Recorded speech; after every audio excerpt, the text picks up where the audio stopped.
Olá, tudo bem? Estamos aqui começando uma entrevista muito interessante para você que gosta da vida política, para você que está iniciando sua vida pública ou para você que já está há algum tempo nessa área bastante interessante de fenômenos sociais, de mudanças de plataformas, é como se fosse o mar, né? A vida política eu falo que é igual ao mar. Não existe uma consistência. Cada momento você encontra esse cenário de uma forma diferente. E você precisa sempre se reinventar, entender, ter uma conexão com o eleitor, ter uma conexão com as pessoas que vivem a política, entender de fato qual é o seu papel, seja como eleitor, seja como um candidato, seja como um político, qualquer área que você for atuar na sua vida, é necessário que você conheça bastante, tenha de fato propriedade de saber onde você está pisando. E a área pública é uma área muito interessante, ela também é apaixonante,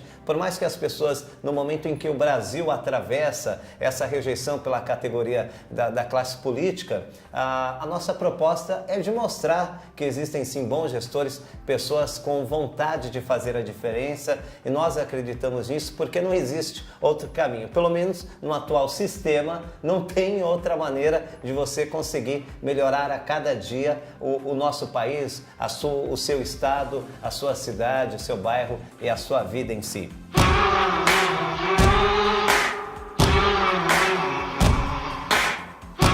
Para tanto, o convidado de hoje, para mim é uma pessoa que é um fenômeno social, é uma pessoa que mostra que você pode alcançar os seus sonhos, você pode fazer a diferença desde que você queira, desde que você acredite em você. Eu estou trazendo aqui simplesmente uma pessoa que é formada em engenharia, 22 anos lecionando idiomas no mesmo local, exerce a função após o ingresso na vida pública. Eu estou falando de um cara, você sabia que a campanha de vereador é a campanha mais difícil? Por quê? Porque você disputa com todo mundo, né? Antes de começar a campanha, você acha que você é o único candidato. Quando você sai, o primo do seu amigo é candidato. O colega do seu outro amigo também é candidato e assim vai ficando difícil. A eleição de vereador é difícil por conta disso. São muitos candidatos em um mesmo espaço. E se eu te falar que você pode, de repente, ter a maior votação proporcional do Brasil no que é considerada a campanha mais difícil?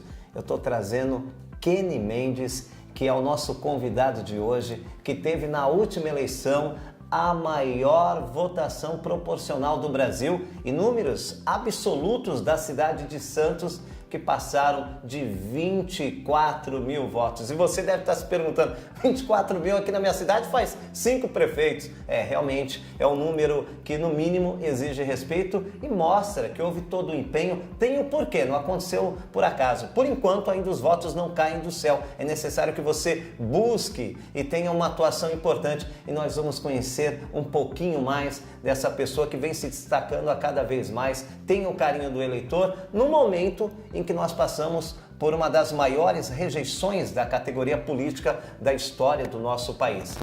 Kenny Mendes é o convidado de hoje, formado em engenharia. É um prazer tê-lo aqui com a gente. Tudo bem? Tudo bem, Pacífico. Prazer enorme estar aqui. Me sinto honrado também de fazer parte do programa. Eu acho que vai ser muito interessante, vai ser um prazer responder aí as dúvidas pessoais também, vai ser muito bacana. Bom, para a gente começar um programa descontraído, e a minha ideia é que você que esteja acompanhando, você que está iniciando na vida pública, tem um monte de dúvidas, você que já está na vida pública e não teve sucesso no primeiro momento, pode ter.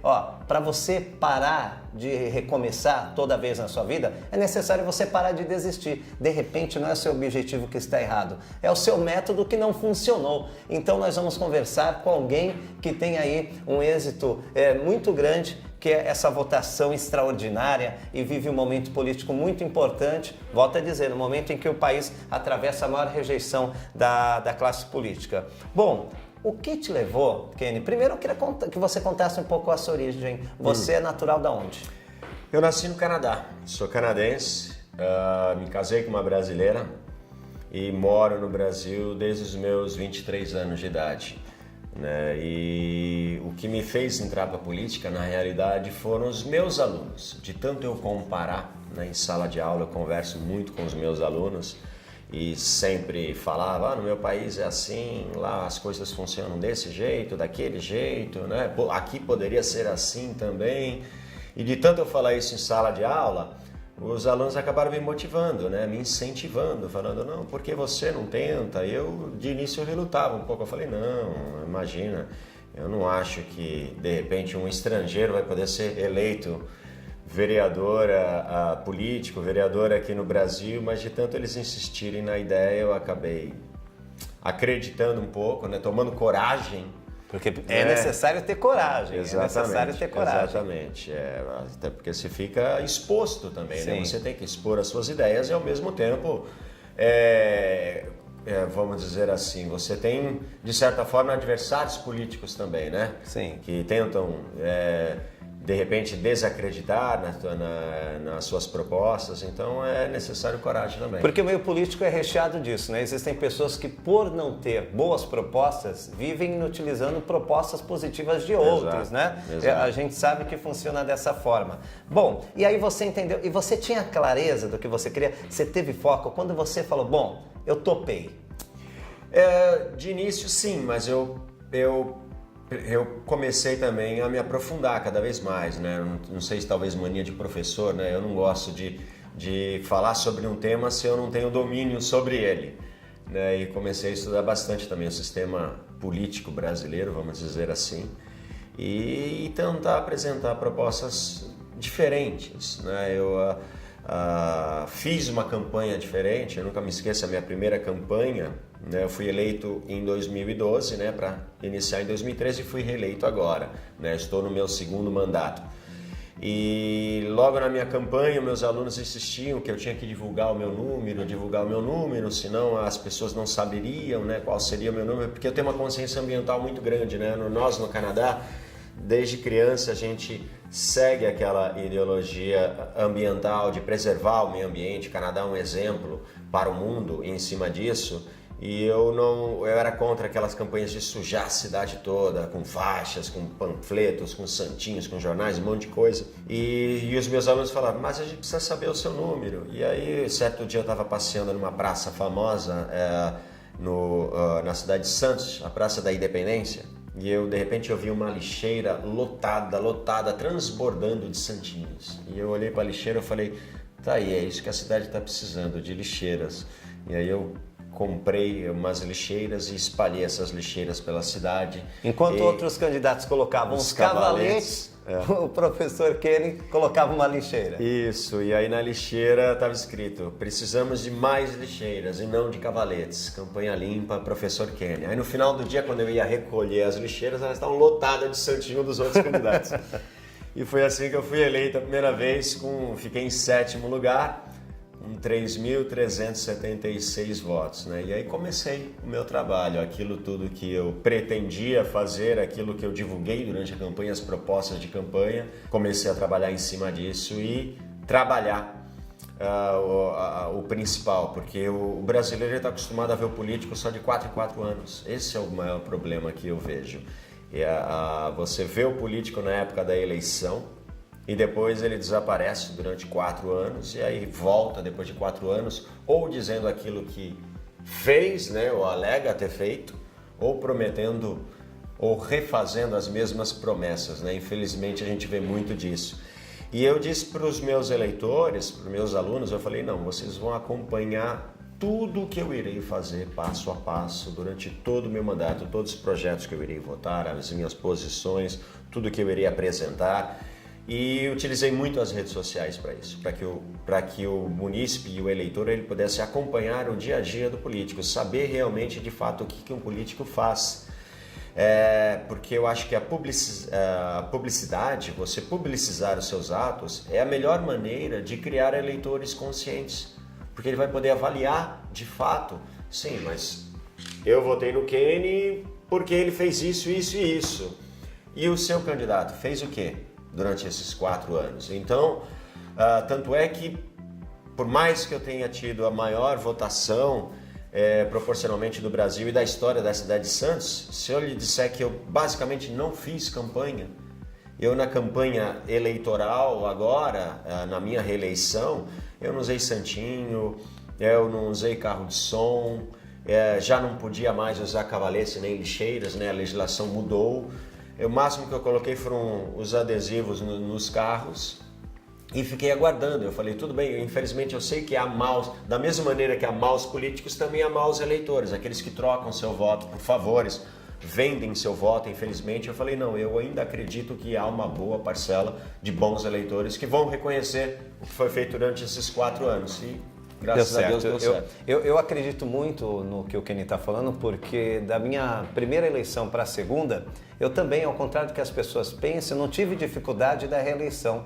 Eu fiz uma campanha com menos esforço por conta dessas ferramentas que você citou. Olha só que interessante, você que está iniciando na vida pública ou você que está exercendo o seu primeiro mandato, é imprescindível, é importante que você tenha atos constantes de contato com a população, com o seu eleitorado ou com a sua cidade. É importante que eles entendam o que você está fazendo, você dá essa publicidade dos seus atos, cria também uma conexão positiva com aquelas pessoas que votaram em você ou não, ou novos, porque olha só, o professor Kenny teve 3.376 votos e depois saltou para 24.765. Qual é a mágica disso daí? É criar uma conexão com novos eleitores, pessoas que ainda não o conheciam, passaram a conhecer pelos trabalhos. Foi durante os 4 anos, não precisou se desgastar, se matar na época da eleição, porque tinha conteúdo feito, tinha trabalho já realizado. E é notório que eu percebo que você entendeu então desde o início da sua chegada na vida política, mesmo sendo professor, que você nunca abandonou a ideia de se qualificar cada dia, de sempre estar acima da média. Não, eu logo de início, o que eu fiz? Eu decidi estagiar dentro da própria estrutura pública. Aquilo me incomodava um pouco, né? Você ser professor e você de repente não dominar o funcionamento de todos os órgãos. Então o que eu fiz? A primeira medida que eu fiz foi, a gente tinha muitas reclamações na área da saúde, continuamos tendo, né? Isso é um problema nacional e eu queria entender o que motivava todas aquelas queixas. Então eu passei madrugadas, né, nos 3 PS da cidade. Nós temos 3 regiões na cidade de Santos. Depois eu liguei para o comandante da Guarda Municipal e eu falei, olha, comandante, eu gostaria de passar um dia como guarda municipal. Ele falou, como assim? Não, eu quero ir junto com a força-tarefa, quero ver o funcionamento, quais são as atividades da Guarda Municipal, onde estão as qualidades, onde estão as falhas, o que eu posso detectar para de repente poder sugerir em plenário melhorias. Passei um dia como agente da CET também, foi uma experiência assim incrível, né? A gente quando está dirigindo, quando a gente está no trânsito, a gente não percebe quando a gente realmente está observando o comportamento de todos os outros e não apenas o seu próprio. Você vê muitas infrações, é uma coisa assim impressionante como infelizmente toda a população se porta de maneira errada no trânsito. Passei um dia como agente da dengue, batendo de porta em porta para entender o funcionamento do setor de vetores. Passei um dia como agente cultural, coletando livros, levando para a biblioteca, doações de livros e apresentando o projeto Leia Santos.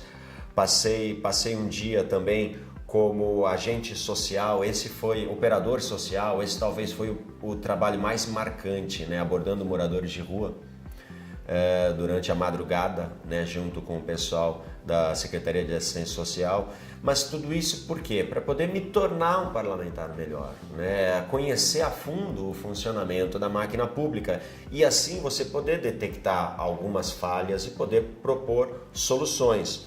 E um outro trabalho também que eu continuo fazendo e fiz desde o início, uma coisa que me incomodava muito, Pacífico, foi não conhecer 100% a cidade. Certo dia uma moça liga para mim, logo no comecinho do meu mandato, em 2013, falando, olha, eu tô com um problema aqui na minha rua, que está tendo um vazamento da empresa de saneamento básico e nós já reclamamos na ouvidoria e tudo mais.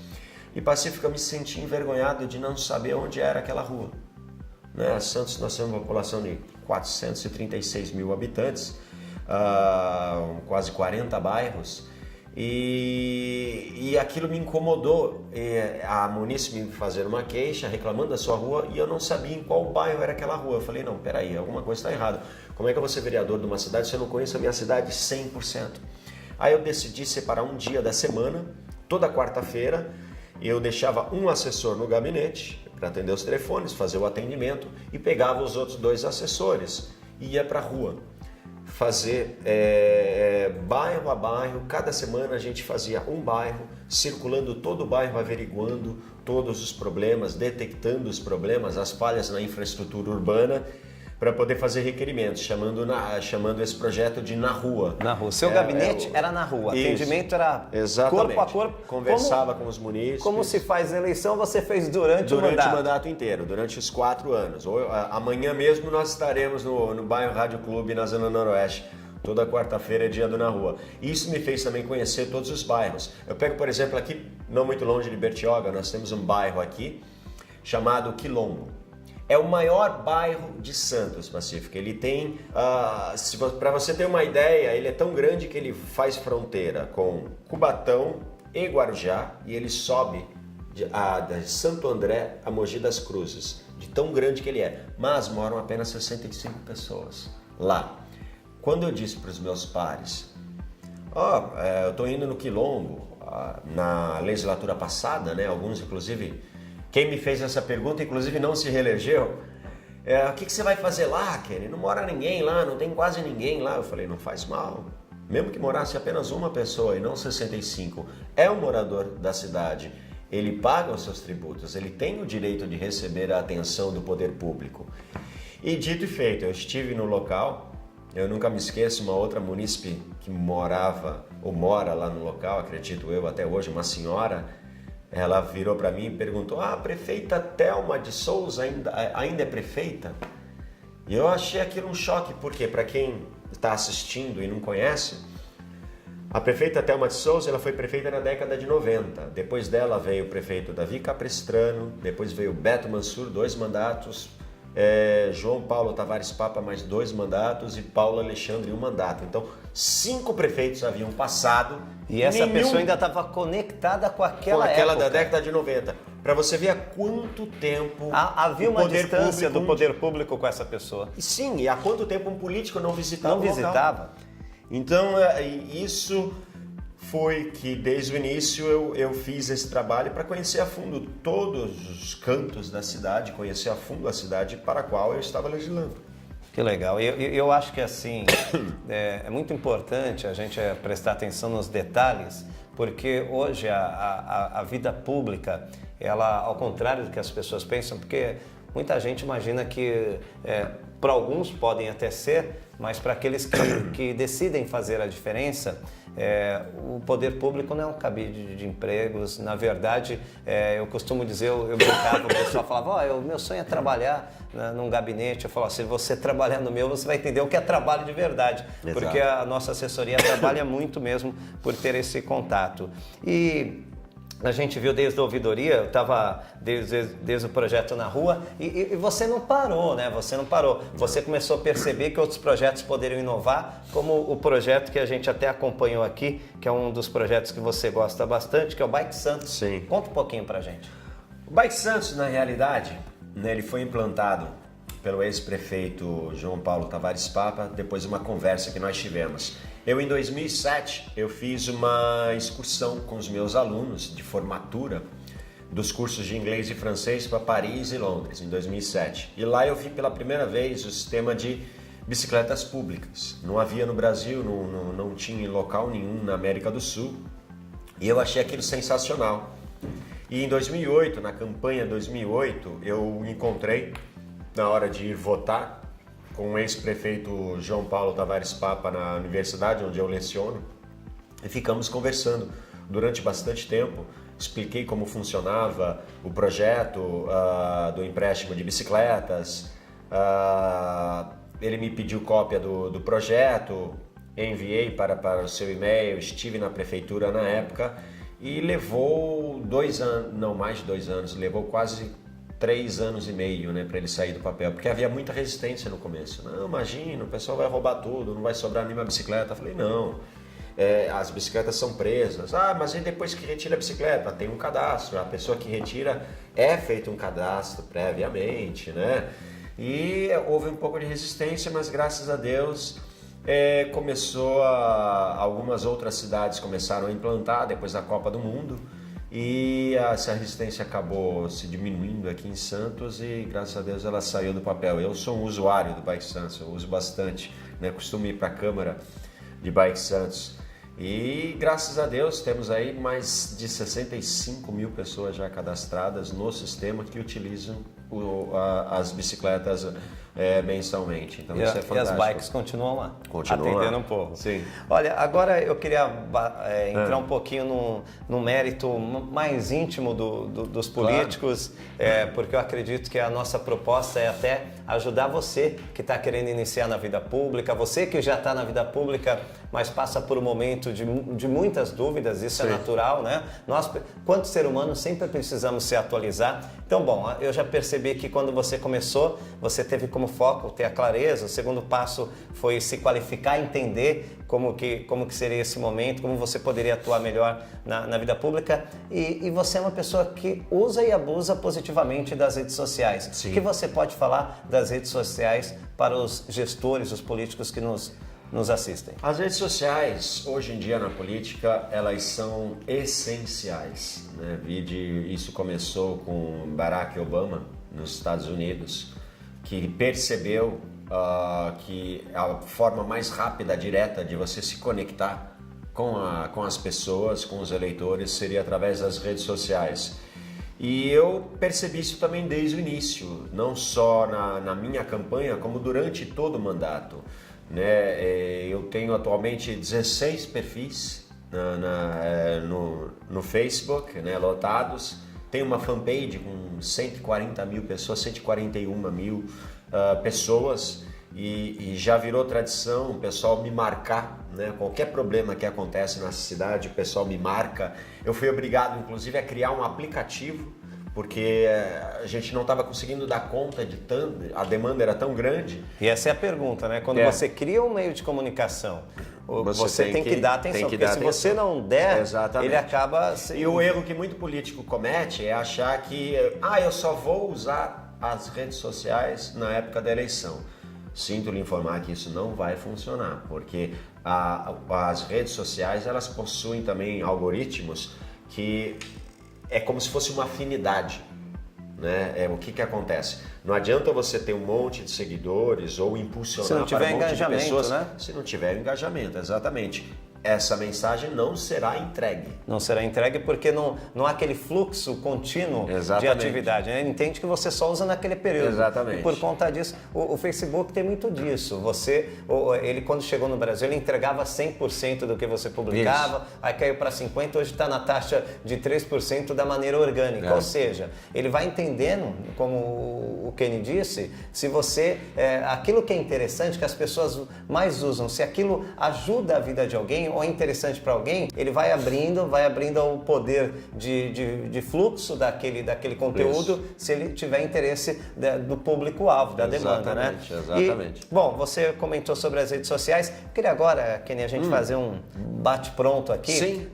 Vamos lá, a pessoa que está começando na vida pública agora, o que você poderia sugerir para a pessoa que hoje ela pensa, poxa, eu sou uma liderança, eu acho que eu sou um professor, Kenny, lá no passado. A pessoa tem me motivado, mas todo mundo fala que sem dinheiro eu não vou conseguir, se eu não tiver um bom padrinho político, se não tiver uma mutreta eu não chego lá.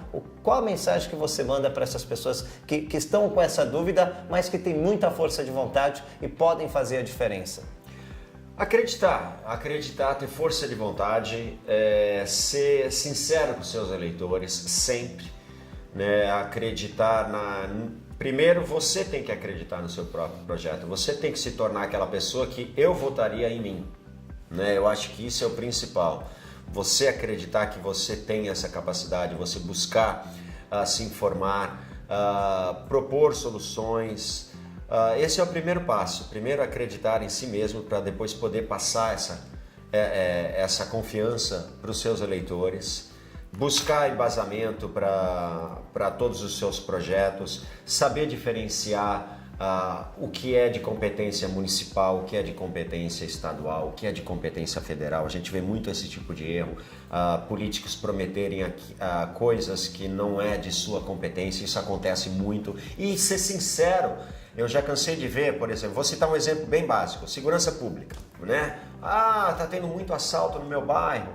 E aí eu sou do tipo de político de sempre dizer a verdade. Tem aquele político que fala, tá tendo muito assalto no teu bairro, eu vou resolver esse problema. O vereador não tem como resolver esse problema, não é de competência.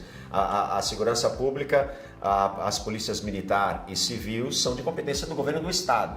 O que eu digo pro meu eleitor quando ele me aborda e me pede a mesma coisa? Olha, tá tendo problema de assalto no meu bairro. Olha, é um problema de competência do governo do estado, eu vou mandar um ofício para o governador e vamos torcer para que ele atenda, vamos tentar sensibilizar o governador ou um deputado estadual da região ou que a gente tenha contato para que ele possa, porque vale 1000 vezes você dizer a verdade do que você mentir para o eleitor e a solução nunca vir. E aí, e muita gente, eu percebo que às vezes, até por não conhecer, olha quanto é importante você se qualificar. Tem muitas pessoas que, quando eu entrar lá, eu vou resolver isso. Porque ele até acredita que vai, mas por ele não ter se qualificado, ele não entende que as ferramentas que estarão à disposição dele não lhe darão esse direito, né? Exato. Então, é importante. Bom, diga-me com quem tu andas, que eu direi quem tu és. E os líderes, é muito importante, eu queria que você falasse sobre como passar, porque o Kenny é essa pessoa que as pessoas passam a admirar, acreditam, e a liderança, e aqueles que andam ao seu lado, como qualificar, o quanto é importante você ter pessoas preparadas, porque se você é uma pessoa capacitada, uma pessoa simpática, o seu líder tem que seguir esse mesmo conceito, e como que faz para você conseguir passar isso para a sua equipe?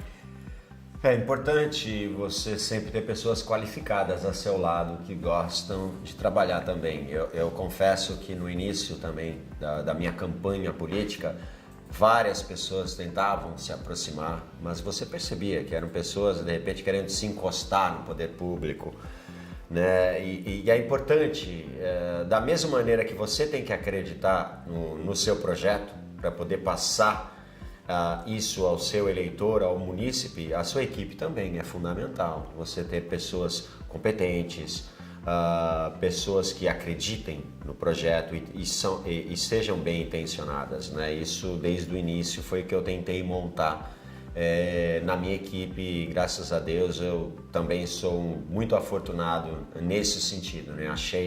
Consegui montar uma equipe que é sensacional, né? Cada um tem uma qualidade, eu tenho aquele assessor que 24 horas por dia tá à minha disposição, tem o outro que é excelente em responder e atender o pessoal das redes sociais, muitas vezes, tem aquele outro que é excelente em elaboração de projetos de lei. Você sempre tem que ter. Você nunca vai ter uma pessoa que também saiba tudo. É importante, o time é assim, né? Eu dou muito exemplo de um time de futebol. Exatamente. O goleiro, o importante é que ele defenda. Se sobrar tempo, não necessariamente ele não possa chutar no gol e fazer um gol, né? Mas o objetivo principal dele é defender. Então, é assim com as lideranças. Se cada um atuar na sua área e sobrando tempo você pensar com o conceito de time, poxa, não é porque o cara é o centroavante, o atacante, o finalizador, que se no momento ele estiver no gol e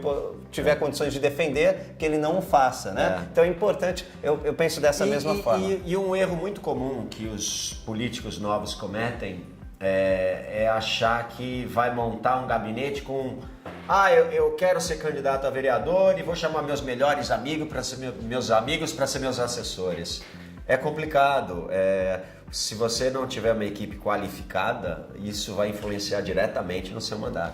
Olha, nós estamos chegando ao final já, né, dessa entrevista, que eu considero um momento ímpar para você que está iniciando na vida pública, para você que acredita, alguns mitos que nós ouvimos quando ingressamos na vida pública é você não vai chegar se você não tiver dinheiro, se você... E foi o que há sim essa possibilidade, você tem que acreditar, é o que ele falou, você tem que acreditar. Se você não acreditar em si próprio, nem com dinheiro você vai chegar. Exatamente. Pelo contrário, eu digo até com dinheiro você não vai chegar. Então, eu queria, estamos chegando ao final, então vou fazer as nossas últimas perguntas, porque é importante. Eu estou louco para saber o que ele pensa sobre isso. Quais as principais características que você acredita que hoje uma pessoa pública deva ter, que é o novo perfil de que o eleitorado busca? Nós passamos nesse momento por uma das maiores rejeições da categoria da classe política da história do país e há um desafio. As pessoas que vão ingressar agora na vida pública têm que vir mostrar, né? Tem que buscar conquistar um eleitor que está cansado, decepcionado. E quais são as principais características que, na sua opinião, podem ajudar essas pessoas a ter um destaque nesse momento? Primeiramente, transparência nos seus atos, ser sempre sincero com seus eleitores, não pensar que você vai entrar para a vida pública para arrumar uma profissão, né? Eu sempre digo que política não é profissão, é uma missão, é assim que eu vejo, eu continuo lecionando. E principalmente você ter a iniciativa, não ficar esperando que a solução caia do céu, pensar em soluções, buscar informações e propor coisas coerentes, não fazer falsas promessas também para os eleitores. Eu acho que essas são as principais qualidades para que você possa iniciar na vida pública. Bom, estou aqui ao lado de um grande político brasileiro, um grande canadense santista, que está aqui ao meu lado, uma pessoa que eu admiro muito, tenho bastante carinho, que é o Kenny Mendes, professor, engenheiro, 22 anos, para você ter ideia, ele continua lecionando, né? Não parou essa atividade. Tenho aula hoje tenho aula com meus alunos, simulado de prova. Bom, muito obrigado. Queria que você, para as pessoas que quiserem conhecer um pouquinho mais sobre o Kenny Mendes, ele que teve a maior votação proporcional do Brasil na última eleição para vereador e votos, né? Estourou de votos na cidade de Santos, aí mais de 24 mil votos. As pessoas que quiserem, como que o pessoal pode ter acesso a mais informações? Pelas redes sociais, né? Pelo Facebook, você tem a página lá, Professor Kenny. Né? Tem também o nosso canal no Instagram, que aí é prof.kenny, né? E tem o canal no YouTube também, mas aí já é o meu lado profissional, o lado de aulas. Eu costumo disponibilizar minhas aulas no canal do YouTube também gratuitamente, que é Professor Kenny, também lá no YouTube. Obrigado, Kenny. Sucesso sempre. Continue enorme, viu? Essa simpatia em pessoa, porque é gostoso. A gente consegue acreditar nas pessoas que expressam a verdade. Você, com o tempo, acho que a gente começa a perceber aquelas pessoas que muito mais do que agir com a emoção, elas trabalham com a razão para que tenham consistência nos seus atos. Kenny Mendes foi o convidado de hoje. Eu convido você a acompanhar aí o nosso canal. Muito em breve nós voltamos com mais uma entrevista para você que está iniciando na vida pública, está na vida pública e quer estar acima da média, quer sempre melhorar o seu conhecimento, trocar informações para que juntos possamos cada vez mais qualificar os nossos gestores em busca de um Brasil melhor.